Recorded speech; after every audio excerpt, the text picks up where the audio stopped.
माँ, मुझे पहले लड़के की तस्वीर दिखाओ, फिर मैं फैसला करूँगी अपनी हाँ या ना का। माँ ने रीता की तरफ देखा। अच्छा, हम तुम्हारे लिए क्या कोई अच्छा लड़का नहीं देखेंगे? रीता गुस्से से बोली। माँ, बस लड़का देखना है मुझे। उसकी तस्वीर मंगवा लें या लड़के को ही यहाँ बुला लो। माँ ने डांटा। पागल है, शर्म नहीं आती? चल दफा हो जाओ अपने कमरे में। बाबा फिर आ गए। क्यों डांट रही हो मेरी बच्ची को? रीता बाबा के पास गई और जाकर कहने लगी, बाबा, मुझे लड़का देखना है। बाबा ने मुस्कुराकर कहा, हाँ बेटी, तुम्हारी मर्जी से ही करेंगे शादी। कल मैं उसकी तस्वीर मंगा लूँगा।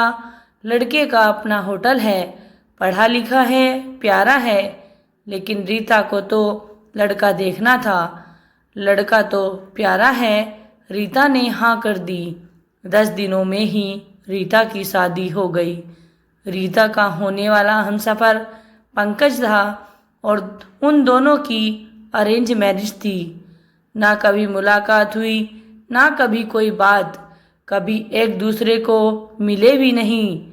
ये शादी का ऐसा पवित्र रिश्ता होता है जो एकदम से दो अजनबी एक जान हो जाते हैं, जो कभी जिंदगी में मिले भी ना हो, दो पल भर में एक दूसरे की जान बन जाते हैं। पहली रात थी। सुशील कमरे में आया, हाथ में आइसक्रीम पकड़ी हुई रीता नजरें झुकाए बैठी थी। आइसक्रीम तो रीता की फेवरेट थी। सुशील को नमस्ते की। सुशील पास बैठ गया। सुशील थोड़ा शर्माता भी था। आइसक्रीम खाते हुए बोला, जितने पैसे शादी पर खर्च किए, इतने की काश मैं आइसक्रीम खा लेता। रीता का घूंघट उठा कर बोला, आप भी खाओगी? पहले तो रीता ने शर्माते हुए मना कर दिया। फिर सुशील ने प्यार से कहा, खा ले, प्यार बढ़ेगा। रीता को आइसक्रीम दी और खुद भी खाने लगा। रीता सारी आइसक्रीम खा गई। सुशील ने जब पूछा, आइसक्रीम पूरी खत्म कर दी? रीता मुस्कुराने लगी, वो तो मैं खा गई। सुशील भी मुस्कुराने लगा, बहुत कंजूस हो आप। पहले कहती नहीं खाती और अब देखो सारी आइसक्रीम ही खा गई हो। यह आइसक्रीम 50-50 की थी।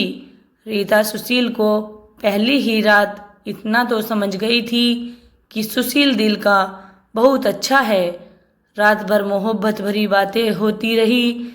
जिंदगी अपनी असल मंजिल की तरफ मुड़ गई। वक्त गुजरने लगा। रीता के भाई की शादी थी। रीता 4 महीने की प्रेग्नेंट भी थी। रीता ने सुशील से कहा, मुझे भाई की शादी में जाना है। सुशील ने रीता के पास बैठकर बोला, रीता, डॉक्टर ने आपको लंबी यात्रा करने से मना किया है, इसलिए मैं कोई रिस्क नहीं लेना चाहता। मैं नहीं इजाज़त दे सकता शादी में जाने की। रीता को बहुत गुस्सा आया। सुशील, पागल हो गए हो क्या? मेरे भाई की शादी है और आप कह रहे हैं कि नहीं जाना। आप मुझे कार में बैठा कर आराम से छोड़कर आ जाइए। बस सुशील ने रीता का हाथ पकड़ा। मोहब्बत से फिर समझाने लगा, रीता, क्यों बेकार की जिद करती हो? डॉक्टर ने यात्रा करने से मना किया है तो मैं नहीं जाने देता तुमको। तुम लापरवाह हो जाती हो और मैं तुमको किसी के भरोसे नहीं छोड़ सकता। इतना कहकर सुशील कमरे से बाहर चला गया। रीता रोने लगी। रीता ने अपनी माँ को फ़ोन किया। सुशील मना कर रहा है शादी में आने के लिए। माँ ने समझाया, बेटा, अगर वो कह रहा है तो मत ही जाओ, मत ही आओ। लेकिन रीता की भाभी और भाई जिद करने लगे, क्यों नहीं आने दे रहा है सुशील हमारी बहन को? वो रात को आए। सुशील भी घर पर था। कहने लगे कि मेहंदी है, 3 ही दिन की बात है, अमृता को लेने आए हैं। सुशील ने रीता की तरफ देखा।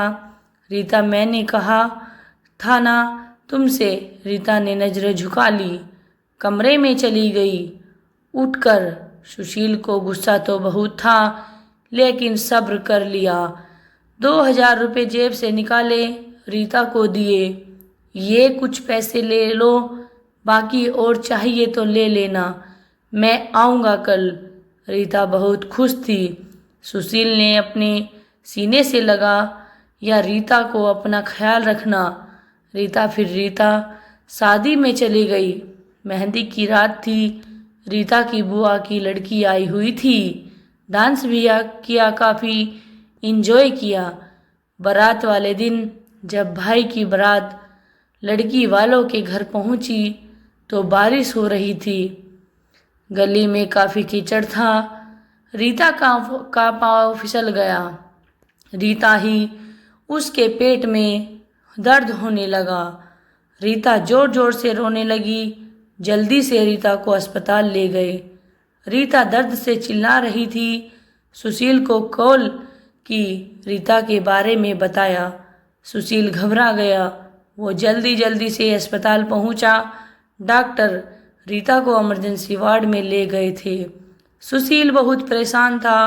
दिल की धड़कनें बेकाबू थी। जुबान पर ईश्वर का नाम था। बाकी सब लोग शादी की खुशियों में मगन थे, लेकिन यहाँ सुशील बेशांत खड़ा था। कुछ देर बाद डॉक्टर कमरे से बाहर आए। उन्होंने सॉरी कहते हुए बताया, आपका बच्चा मर चुका है। सुशील बेचैन सा होकर कुर्सी पर बैठ गया। भगवान से हिम्मत मांगकर जल्दी से वार्ड में गया। रीता रो रही थी। सुशील को देखकर मुंह मोड़ लिया। सुशील पास बैठ गया, सर पर हाथ फेरने लगा। अच्छा चल, चुप कर, मेरी सोनी, रोना बंद कर, बस ऊपर वाले की मर्जी थी। रीता फूट फूट कर रोने लगी। सुशील, मुझे माफ़ कर दे, मुझसे गलती हो गई। सुशील ने आंसुओं से भीगी हुई पलकों को चूम लिया। अरे बस बस मेरी जान, रोते नहीं हैं, बस ऊपर वाले की मर्जी थी। चुप हो जाओ। रीता खुद को गुनाहगार समझ रही थी। अपने बच्चे और सुशील का समझने लगा। रीता का सर अपनी गोद में रख लिया। चुप हो जाए मेरी सोनी, सोनी सोनी, रो मत तब, देख मैं तेरे पास हूँ। रीता को लेकर घर चला गया। शादी खत्म हुई। सब घर आ गए रीता का हाल पूछने। रीता खुद पर इल्ज़ाम दे रही थी। मुझे रोका था सुशील ने माँ, लेकिन मैं जिद करती रही, शादी में जाना है। अगर मैंने इनकी बात मान ली होती तो आज शायद मैं अपना बच्चा ना खोती। सुशील समझ रहा था रीता दिल में दुख खुद को कसूरवार ठहरा रही है, इसलिए सुशील प्यार से समझाता रहा रीता को, अरे पागल है, खुद को परेशान न कर, ऊपर वाले की मर्जी थी ना, ऊपर वाले ने जहाँ तो हमें फिर से औलाद जरूर देगा। रीता सुशील की आंखों में देख रही थी। सुशील, आप इतने अच्छे हैं, मुझे डांटा नहीं है, आपने कुछ कहा नहीं। सुशील ने लंबी सांस ली, मुस्कुरा कर बोला, जब तुमने मेरी बात मानी ही नहीं थी तो रीता अब कुछ कहने का क्या फ़ायदा। रीता समझ रही थी सुशील का खामोश गुस्सा। 1 साल बाद फिर ऊपर वाले ने उनको बेटा दिया। सब खुश थे। सुशील बाहों में उठाकर झूमने लगा अपने बेटे को। रीता बेड पर लेटी सुशील की आंखों में बेटे की मोहब्बत में निकले आंसू देख रही थी। जिंदगी में अच्छे दिन आते हैं, लेकिन अक्लमंद वही होता है जो खुद को हालात में ढाल लेता है। सुशील के 2 भाई जो सुशील से अमीर थे, उन दोनों भाइयों का अपना अच्छा खासा बिजनेस था, लेकिन सुशील का छोटा सा होटल था। बिजनेस बस गुजारा हो रहा था।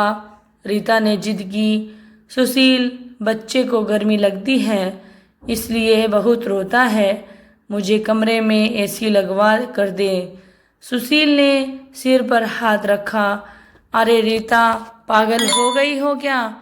मेरे पास इतने पैसे नहीं हैं कि मैं आपके लिए जिद की गई हर चीज को घर में लगवा सकूं। मुझे ऐसे चाहिए, बस कमरे में सुशील अपने बेटे को सीने से पर लेटाकर खेल रहा था। उसके साथ रीता बस एसी लगवाने की जिद किए बैठी थी। सुशील ने रीता का हाथ पकड़ा, अपने करीबी किया। रीता, पता नहीं क्यों इतनी जिद्दी हो तुम। लगवा दूंगा एसी। ये लो, सो गया है मेरा राजकुमार, इसको लेटा दो। 3 साल बाद ऊपर वाले ने एक बेटी भी दे दी। वे दोनों बहुत खुश थे। हर अच्छी बुरी ख्वाहिश पूरी करता था सुशील, लेकिन फिर भी छोटी छोटी बातों पर उनमें झगड़ा रहता ही था। बेटा 4 साल का हो गया था, बेटी छोटी थी। सुशील का होटल का काम अच्छा नहीं चल रहा था। सुशील कुछ परेशान था। घर आया, देखा बेटे ने उसका लैपटॉप तोड़ दिया था। प्रीति मोबाइल पर लगी हुई थी। सुशील ने देखा लैपटॉप टूटा हुआ पड़ा है। सुशील चिल्लाकर बोला, रीता ये क्या है? रीता ने देखा, ये आपके लाडले ने तोड़ा है। सुशील गुस्से में पहले ही था। रीता को गाली देकर बोला, तुम्हारा दिमाग काम नहीं करता? इसमें मेरा सारा डेटा था। तुम पागल हो क्या? खाना लेकर जाओ, उठ जाओ। रीता गुस्से में बोली, सुशील मैं नौकरानी नहीं हूँ, सारा दिन बच्चों को संभालूं और फिर तुम मुझे गाली दो। सारा दिन इतना काम करो और कदर इतनी सी है, गाली दे रहे हो। रीता खाना लेकर आई। बैंगन बने हुए थे। सुशीला ने बैंगन देखे, चिल्लाकर बोला, तुम्हारा दिमाग खराब है? तुमको कितनी बार समझाया कि मैं बैंगन नहीं खाता? सुशील ने खाना उठाकर फेंक दिया, उठकर बाहर चला गया। इतने में बेटे ने कांच का गिलास तोड़ दिया, जो हाथ पर लग गया। काफी खून बहने लगा हाथ से। रीता ने बेटे को 1-2 थप्पड़ लगा दिए। बहुत तंग आ गई हूँ मैं। तुम बाप बेटे से को उठाकर मेरे कमरे ले गई। रो रही थी, साथ ही उसमें बोल रही थी, 4 साल हो गए हैं, इस इंसान के साथ बड़ी कदर ही नहीं है। बेटे के जख्म पर मरहम लगाने लगी। इतने में बेटी भूख से रोने लगी। बेटी को गोद में उठाया। इस इंसान की ऐसी हरकतें रही जो गुजारा मुश्किल हो जाएगा। रात भर सुनील गायब रहा। रीता ने फिर फोन करके ना पूछा। रीता ने अपनी माँ को बताया, सुशील आजकल ना खर्चा दे रहा है, ना अच्छे से बर्ताव करता है, गालियाँ देता है। माँ ने कहा, अच्छा हम बात करते हैं उससे। सुशील को महसूस हुआ उसने अच्छा नहीं किया रीता के साथ। आज घर जाकर रीता को सॉरी कहूँगा। घर आया, देखा घर में रीता के माँ बाप, चाचा सब आकर बैठे थे। सुशील ने रीता की तरफ देखा। रीता खामोश रही। नमस्ते किया। उसके बाद बात तो शुरू हो गई। माँ चिल्लाकर बोली, क्यों बेटा तुम खर्चा नहीं देते हो? रीता, क्यों क्यों गालियाँ देते हो? सुशील को बहुत गुस्सा आया।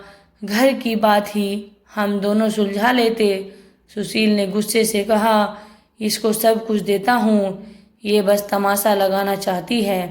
रीता भी गुस्सा थी। वो भी गुस्से में बोली, क्या देते हैं? वो महीने में 20,000 देते हैं, जिसका दोनों बच्चों का दूध भी पूरा नहीं होता। एहसान करते हो मुझ पर, तुम्हारे बच्चे पर खर्च करती हूँ। बहस इतनी बढ़ गई कि सबके सामने सुशील ने रीता को थप्पड़ मार दिया। रीता की माँ को बर्दाश्त नहीं हुआ। वो अपनी बेटी को साथ ले गई, दोनों बच्चे भी साथ ले गई। सुशील ने भी ना रोका उन्हें। रीता नाराज होकर चली गई।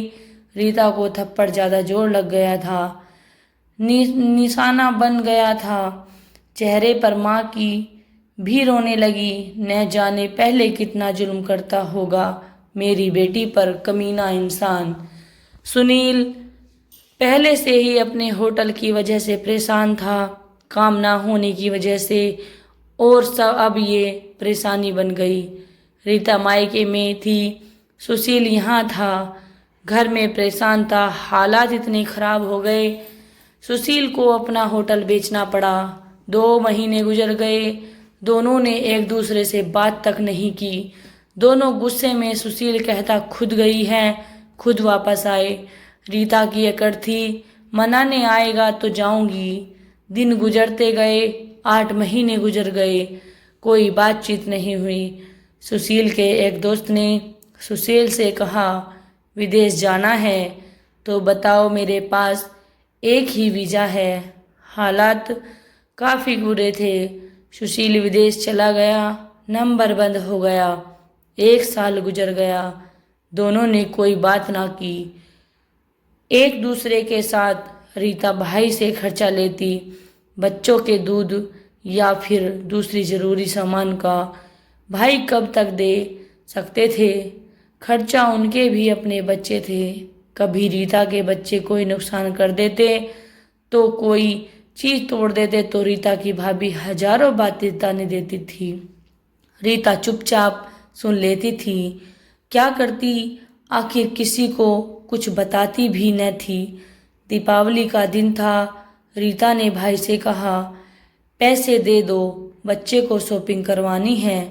भाभी पास से बोली, बहन साफ सी बात है, हमारे पास फालतू के पैसे नहीं हैं। उसी इंसान के साथ गुजारा नहीं तो तलाक लेकर किसी दूसरे से शादी कर लो, जाओ यहाँ से। रीता उस दिन बहुत रोई थी। उसे एहसास होने लगा था कि सुशील तो मेरे सर का ताज है। सुशील दुबई में बच्चों को याद कर बहुत रोता था। रीता पागल, बात कुछ थी नहीं और तूने क्या क्या कर दिया। उधर रीता के भाई ने रीता के लिए एक आदमी देखा जिसकी पत्नी की मृत्यु हो चुकी थी, 4 बच्चे थे। उसके भाई ने रीता से कहा, बस सुशील से तलाक ले लो, इस आदमी से शादी करके घर बसा लो अपना। रीता की आंखें भीग गई आंसुओं से। जल्दी से मोबाइल निकाला, सुशील को फ़ोन लगाया, नंबर बंद आया रहा था। रीता रोने लगी, मुझे सुशील के पास ही जाना है, मुझे कोई शादी नहीं करनी किसी से। उधर सुशील का भी दिल तड़पा। उसने सोचा, मेरी रीता तो मासूम सी है, थोड़े से गुस्से पर नाराज हो जाती है, ना खुद ही माफ़ी मांग लूँगा अपनी जान से। वो टिकट करवा कर हिंदुस्तान वापस आ गया। रीता रो रो कर भगवान से अपने पापों की, अपनी गलती की माफ़ी मांग रही थी कि ऊपर वाले मुझे माफ़ कर दे, मुझे मेरा सुशील वापस कर दे। रात भर रोती रही।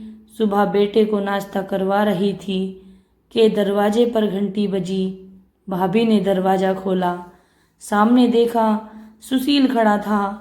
रीता की नज़र पड़ी, सुशील पर हाथ से दूध का कप छूट गया।